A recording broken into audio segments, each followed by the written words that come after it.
दोस्तों अगर आप ईएमआई पर प्रोडक्ट लेना चाहते हैं तो आपके लिए चालू हो चुका है बजाज फिनसर्व का इंस्टा ईएमआई कार्ड मिलना। जी हाँ, मैं आपको बता दूं कि की फैक्ट स्टेटमेंट वगैरह को लेकर आरबीआई ने Bajaj Finserv Insta EMI card पर रोक लगाया था, वो रोक हट चुका है और आप लोगों के लिए चालू हो चुका है बजाज फिनसर्व का इंस्टा ईएमआई कार्ड मिलना। और आज के इस वीडियो में आप ये देखेंगे कि किस तरह से Bajaj Finserv Insta EMI card आप लोग ले सकते हैं और क्या कुछ चार्जेस आता है, सारा कुछ इस वीडियो में बताऊंगा, इसलिए ध्यान से आप इस वीडियो को अंत तक देखिएगा। देखिए, अगर आपको फ्लिपकार्ट या अमेज़न या कहीं से भी शॉपिंग करना है, चाहे ऑफलाइन आप किसी शॉप पर जाते हैं, दुकान पर जाते हैं, वहां से मान लो कि 20,000 रुपए की प्रोडक्ट आपको लेना है, लेकिन एक बार में आप पैसे देने में असमर्थ हो।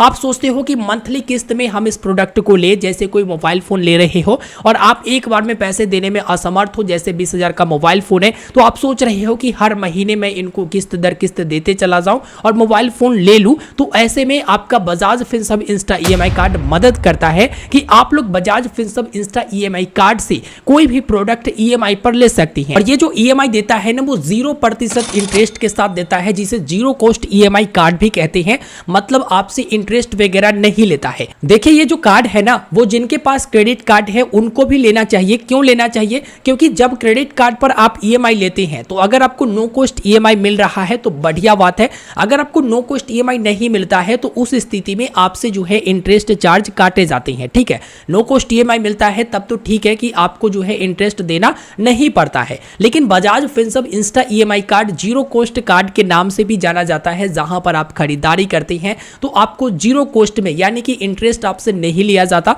जो कि आप लोग जब चेकआउट करेंगे, परचेस करेंगे, तो वहां पर देख लीजिएगा, आपको प्लान वगैरह दिखा देता है।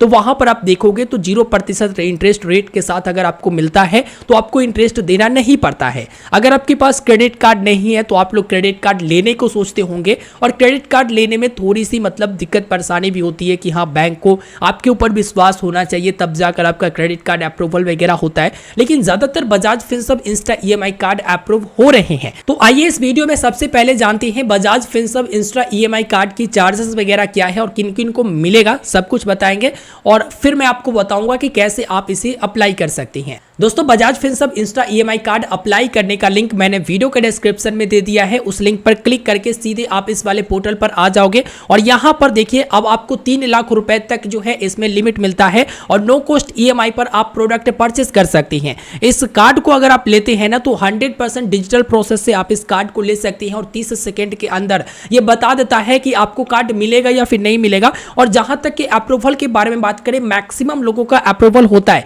हालांकि थोड़ा सा लिमिट कम मिले, अगर आपका क्रेडिट स्कोर वगैरह उतना ठीक नहीं है तो थोड़ा सा लिमिट जो है कम मिलेगा, लेकिन ज्यादा चांसेस रहता है कि आप लोगों का अप्रूवल हो जाए।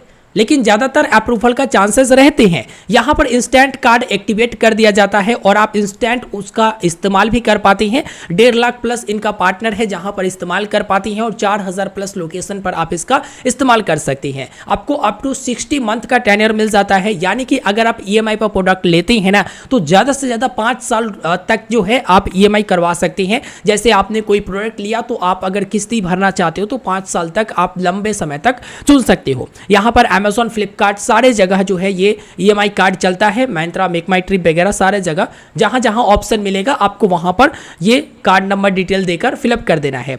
नीचे अगर आप स्लाइड करेंगे तो एप्लीकेबल फी एंड चार्जेस बताया गया है, जो कि ये मोस्ट इंपोर्टेंट है ये जानना। सबसे पहले है कि ईएमआई नेटवर्क जो कार्ड आप लेते हैं इसका फी कितना है। तो इसका फी आपको 530 रुपए देना पड़ता है, लेकिन ये 599 रुपए लगता है टोटल, क्योंकि आपको 69 रुपया जो है ऑनलाइन कन्वीनियंस फी देना पड़ता है। उसके बाद EMI network loan limit enhancement fee, यानी कि मान लो कि अभी आपको 1.5 लाख रुपए या फिर 1,25,000 या 1 लाख रुपए की लिमिट मिला है और बाद में आप लिमिट बढ़ाना चाहते हैं तो उसका चार्ज आपको 117 रुपया देना पड़ेगा। उसके बाद है ईएमआई नेटवर्क एनुअल फी, यानी कि सालाना इसमें कितना चार्ज लगेगा। तो देखो, सालाना चार्ज इसमें कुछ भी नहीं है, लेकिन 117 रुपया जो लिखा हुआ देख रहे हैं ना, ये उनके लिए है जैसे साल में आप कार्ड इस्तेमाल नहीं करते हो एक बार भी तो आपको 117 रुपया एनुअल चार्ज देना पड़ेगा। लेकिन अगर आप साल में इस्तेमाल कर लेते हो तो 117 रुपया आपको नहीं देना है, यानी कि आपके लिए बिल्कुल ये फ्री हो जाएगा, एनुअल चार्ज नहीं देना है।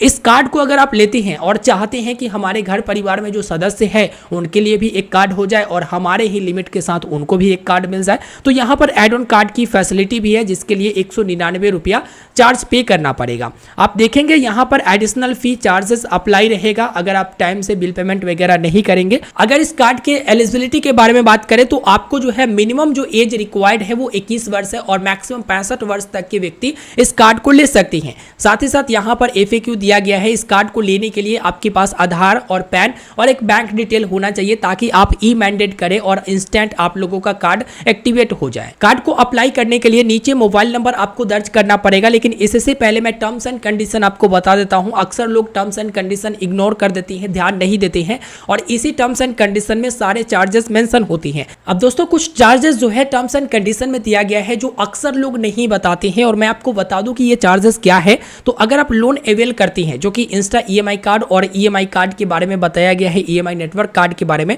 तो प्रोसेसिंग फी अप टू 5,000 रुपए यानी कि 5,000 रुपए रखा गया है। उसके बाद बाउंस चार्ज क्या होता है कि जैसे आज आपका इंस्टॉलमेंट पेड होना है यानी बिल आज आपको भरना है लेकिन आप नहीं भरते हैं, नहीं भर पाते हैं, आपके खाते में बैलेंस नहीं रहता है और पेमेंट बाउंस हो जाता है, उनको नहीं मिल पाता है, तो उस स्थिति में आपसे 500 रुपए की चार्ज काट लिया जाएगा। और ये पर बाउंस चार्ज है, मतलब जितने बार भी इंस्टॉलमेंट नहीं पेड होगा, बाउंस होगा, तो आपको 500 रुपए देना पड़ेगा। उसके बाद पैनल चार्ज है, पैनल चार्ज जो कि अप टू 5 रुपए आपको पर डे के हिसाब से देना पड़ेगा। तो देखिए अगर आप इस कार्ड को लेते हैं या क्रेडिट कार्ड को लेते हैं या लोन लेते हैं तो सही समय पर उसका भुगतान कर दीजिए, क्योंकि आपको चार्ज तो लगता ही है अगर लेट होता है तो।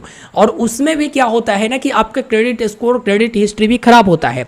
नीचे आएंगे तो लोन इनहेंसमेंट फी बता दिया था मैंने। उसके बाद कन्वीनियंस फी 149 रुपया जो कि यहाँ पर बताया गया है फर्स्ट इंस्टॉलमेंट में जुड़ जाएगा। उसके बाद यहाँ पर आप देखेंगे कैश हैंडलिंग फी जो कि अगर आप कैश वगैरह देते हो तो उसके लिए 177 रुपया की चार्ज है। कैश डिपॉजिट चार्जेस जो है 50 रुपए है। इसके बाद है पेमेंट गेटवे का चार्ज जो कि 11 रुपए है। तो इस तरह से यहाँ पर बताया गया है। अगर आप एग्री करते हैं तो सिंपल से आप यहाँ पर अपना मोबाइल नंबर को दर्ज करेंगे और उसके बाद गेट इट नाउ पर क्लिक करेंगे। जब मोबाइल नंबर को दर्ज करके गेट इट नाउ पर क्लिक करते हैं तो एक OTP आ जाता है, जैसा कि आप देख सकते हैं यहाँ पर मैंने अनुमति दे दिया और उसके बाद ये सबमिट हो गया। सबमिट होने के बाद आपसे पूरा नाम पूछा जाता है, तो आप अपना फुल नेम यहाँ पर दर्ज करते हैं। फुल नेम दर्ज करने के बाद आप प्रोसीड कर देते हैं। इसके बाद देखेंगे कि आपका यहाँ पर पर्सनल डिटेल डालने का ऑप्शन आता है, जिसमें आप सही अपना पर्सनल डिटेल जैसे पैन डिटेल, पिन कोड सब कुछ आपसे पूछा जाता है, तो आप दर्ज कर दीजिएगा। नीचे में एम्प्लॉयमेंट टाइप्स पूछा जाता है, यानी कि आप सैलरीड है या फिर सेल्फ एम्प्लॉयड है।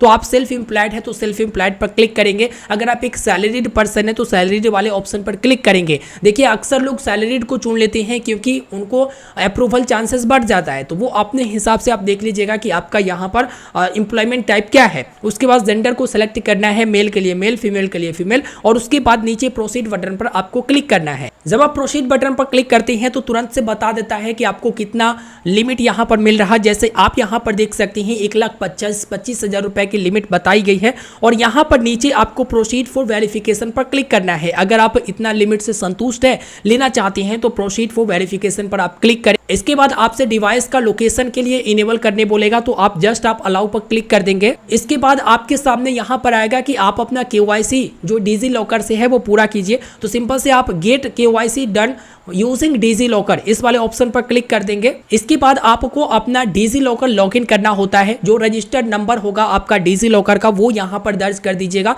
अगर आप नहीं रजिस्ट्रेशन किए हैं तो कैसे कर सकते हैं, इसके ऊपर डिटेल में वीडियो है, लिंक वीडियो के डिस्क्रिप्शन में मिल जाएगा, देख लीजिएगा। यहाँ पर मोबाइल नंबर दर्ज करिए, उसके बाद नेक्स्ट कीजिए। नेक्स्ट करने के बाद मोबाइल नंबर पर एक OTP आएगा, OTP दर्ज करके सबमिट कर दीजिए। इसके बाद यहाँ पर वेलकम करके आएगा, आपको अनुमति देना होगा, जो कि आप अनुमति देते हो कि बजाज डिजी लॉकर से यहाँ पर आपका डेटा फैच करे, तो यहाँ पर अलाउ करेंगे। अलाउ करने के बाद आपके सामने दो ऑप्शन मिल सकते हैं, जो कि एक आधार कार्ड और दूसरा ड्राइविंग लाइसेंस। तो आप सिंपल से आधार कार्ड को सिलेक्ट कर लेंगे ताकि आपके आधार डिटेल के अनुसार आपका KYC यहाँ पर कंप्लीट हो जाए। तो सिंपल से आधार वाले ऑप्शन को सिलेक्ट करेंगे। इसके बाद आपके आधार कार्ड पर जो भी डिटेल होता है, जैसे आपका नाम, एड्रेस, फोटो सब कुछ दिखाता है, जस्ट आप नीचे कंफर्म पर क्लिक करेंगे। कंफर्म पर क्लिक करने के बाद रिलेशनशिप डिटेल आपको दर्ज करना होता है। अगर मदर का दर्ज करना है तो मदर पर क्लिक करके रिलेशनशिप में नाम मदर का दे दीजिए।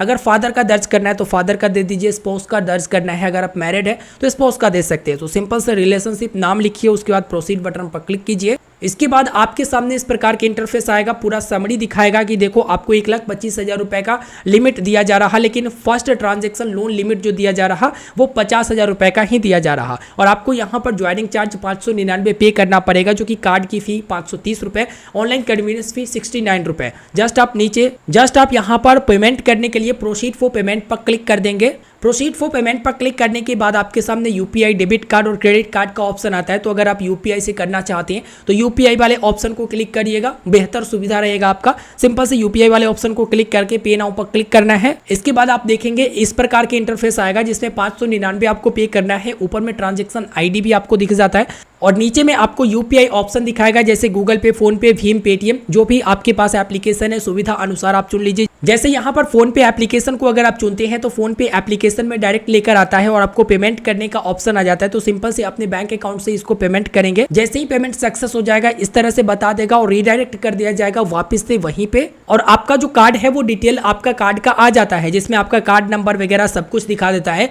लेकिन अभी जो है आपका कार्ड एक्टिवेट नहीं होता। अभी क्यों एक्टिवेट नहीं होता? तो जब तक आप ई मैंडेट नहीं करते हैं आपका कार्ड अभी एक्टिवेट नहीं होता है, जो कि आप नीचे स्लाइड करके देखेंगे तो यहाँ पर लिखा हुआ है कि जो है ई कॉमर्स वेबसाइट पर आप जो है तभी ट्रांजैक्शन कर सकेंगे जब आप ई मैंडेट रजिस्टर करेंगे। तो सिंपल से कार्ड को एक्टिवेट करने के लिए एक्टिवेट नाउ पर क्लिक करेंगे। आगे ई मैंडेट करना रहेगा, वो कैसे होगा आइए देखते हैं। एक्टिवेट नाउ पर क्लिक करें। इसके बाद आपको अपना अकाउंट डिटेल दर्ज करना है, जो कि account holder name, IFSC code और उसके बाद अकाउंट नंबर दर्ज करना है, जिससे आप ई मैंडेट करना चाहते हैं। सेविंग है तो सेविंग, करेंट है तो करेंट चुन लेंगे और उसके बाद प्रोसीड बटन पर क्लिक करेंगे। इसके बाद आपके सामने इस प्रकार के इंटरफेस आता है, जिसमें आप ई मैंडेट का पूरा डिटेल देख सकते हैं। आपके सामने डेबिट कार्ड, नेट बैंकिंग दो ऑप्शन आता है, एक आधार का भी ऑप्शन आता है, लेकिन किसी किसी बैंक डिटेल पर ये हाइड दिखाता है। तो यहाँ पर नेट बैंकिंग अगर आप यूज करते हैं तो नेट बैंकिंग को चुनेंगे, नहीं तो डेबिट कार्ड है तो डेबिट कार्ड ऑप्शन से ई मैंडेट आप कर सकती हैं। सिंपल से नेट बैंकिंग चुनता हूं और यहाँ पर टर्म्स एंड कंडीशन एग्री करके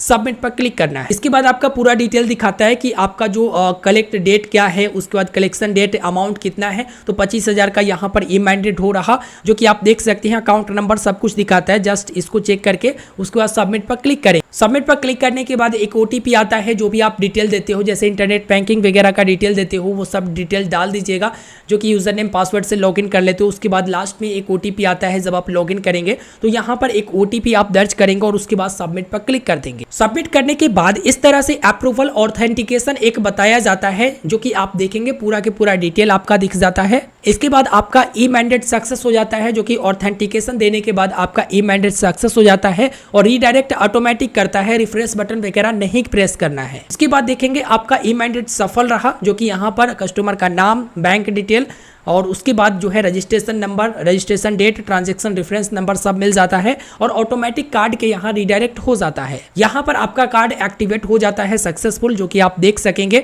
और यहाँ पर आप जो है अब शॉपिंग कर सकते हैं, इस कार्ड को इस्तेमाल कर सकते हैं। देखिए इसका मोबाइल एप्लीकेशन आता है बजाज फिनसर्व, उसमें आप लॉगिन करेंगे तो आपका कार्ड डिटेल भी वहाँ पर दिखाएगा और उसमें आपका EMI वगैरह सब कुछ दिखाता है और वहीं से आप चाहो तो खरीदारी भी कर सकते हो, EMI पर प्रोडक्ट ले सकते हो। तो दोस्तों इस वीडियो में मैंने आपको बता दिया कि किस तरह से Bajaj Finserv Insta EMI card आप ले सकते हैं और सारे चार्जेस को आपके सामने मैंने रख दिया है। अब इसके बाद आपका मन कि आप लेना चाहते हैं या फिर नहीं लेना चाहते हैं। अगर मेरा ओपिनियन जानना चाहते हैं तो अगर आपके पास क्रेडिट कार्ड है तो भी आपको लेना चाहिए, क्योंकि जीरो कॉस्ट EMI वाला कार्ड मिलता है। अगर आपके पास क्रेडिट कार्ड नहीं है तो भी आपको लेना चाहिए। लेकिन अगर आपको यूज नहीं है, जैसे मान लो कि आपने ले लिया लेकिन आपका यूज ही नहीं है, विशेष आप यूज ही नहीं करोगे, तो चार्ज देकर क्या फायदा, क्यों इस कार्ड को लोगे, तो वो आपका अंतिम फैसला रहता है। वैसे मैंने आपको पूरा डिटेल के साथ बता दिया।